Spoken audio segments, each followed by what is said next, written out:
எல்லாருக்கும் வணக்கம். இன்றைக்கி ஒரு நூடுல்ஸ் ரெசிபி தான் பார்க்க போகிறோம். வரகரிசி நூடுல்ஸுங்க இது. அந்த அரிசி நூடுல்ஸ் எப்படி இருக்குது ட்ரை பண்ணலான்னு சொல்லிட்டு வாங்கிட்டு வந்தேன். அதுக்கு முதல்ல நூடுல்ஸை தனியாக பாயில் பண்ணிக்கலாம். அதனால் பாத்திரத்தில் தண்ணி வச்சுட்டு அதில் கொஞ்சம் கல் உப்பும் கொஞ்சம் ஆயிலும் சேர்த்து நல்லா கொதிக்க வச்சுருக்கிறேன். தண்ணி நல்லா கொதித்த உடனே அந்த நூடுல்ஸை நம்ம ரெண்டாக பிரேக் பண்ணி போட்டுக்கலாம். ரொம்ப லென்த்தியாக இருந்தால் வாயில் சாப்பிட்றப்போ கஷ்டமாக இருக்கும். அதனால் சும்மா ரெண்டாக பிரேக் பண்ணிவிட்டு நான் அப்படியே அது உள்ளே போட்டுக்கிறேன். இது நல்லா பாயில் ஆகட்டும். நல்லா சூடாக இருக்கிற தண்ணியில் போடுங்க. இந்த மாதிரி நல்லா குக் ஆகட்டும். கொஞ்சம் நேரம் வெயிட் பண்ணலாம்.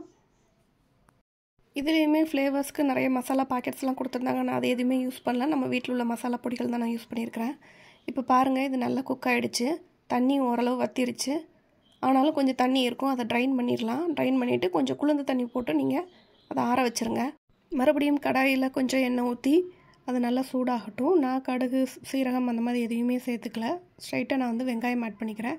நான் வெங்காயம் பாதி குடமிளகா ஒரு கேரட்டை நான் கட் பண்ணி வச்சுருக்கிறேன். இதை நல்லா ஃபைனாக சாப் பண்ணிக்கோங்க. நம்ம கையால் சாப் பண்ணுறதை விட சாப்பர் வச்சு சாப் பண்ணிங்கன்னா நல்லா ஃபைனாகவே உங்களுக்கு சாப் ஆகும்.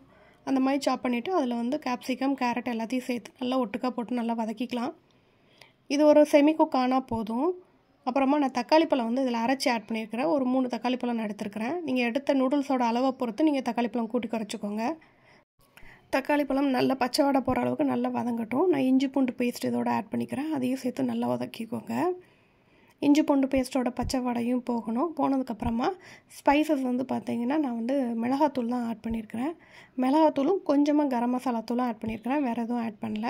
நீங்கள் தேவைப்பட்டால் நீங்கள் மல்லித்தூள் சீரகத்தூள் அந்த மாதிரி பவுடர் கூட நீங்கள் இதில் ஆட் பண்ணி சேர்த்துக்கலாம். அதே மாதிரி நான் டொமேட்டோ சாஸோ இல்லைனா சோயா சாஸோ நான் இதில் ஆட் பண்ணலை.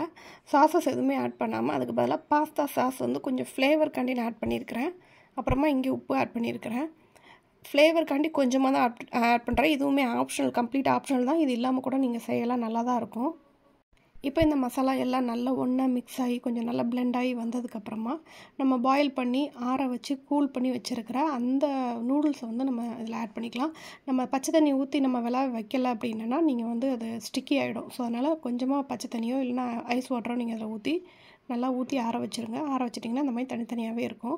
இப்போ அந்த மசாலாவோட நல்லா கம்ப்ளீட்டாக கோட் பண்ணணும். நான் மஞ்சள் தூள் சேர்க்கலாம். நீங்கள் தேவைப்பட்டால் மஞ்சள் தூள் கூட சேர்த்துக்கலாம். இதுக்கு மேலே நீங்கள் வேணும்னா சீஸை கிரேட் பண்ணி போட்டுக்கலாம். அப்புறம் மிக்ஸ்டு ஹெர்ப்ஸ் ஏதாவது இருந்தால் சேர்த்துக்கலாம். நான் அதை எதுவுமே ஆட் பண்ணலை. சூப்பரான வரகு நூடுல்ஸ் தயாராகிடுச்சு. இந்த ரெசிபி பிடிச்சிருந்தா மறக்காமல் லைக் பண்ணி ஷேர் பண்ணுங்கள். தேங்க்ஸ் ஃபார் வாட்சிங்.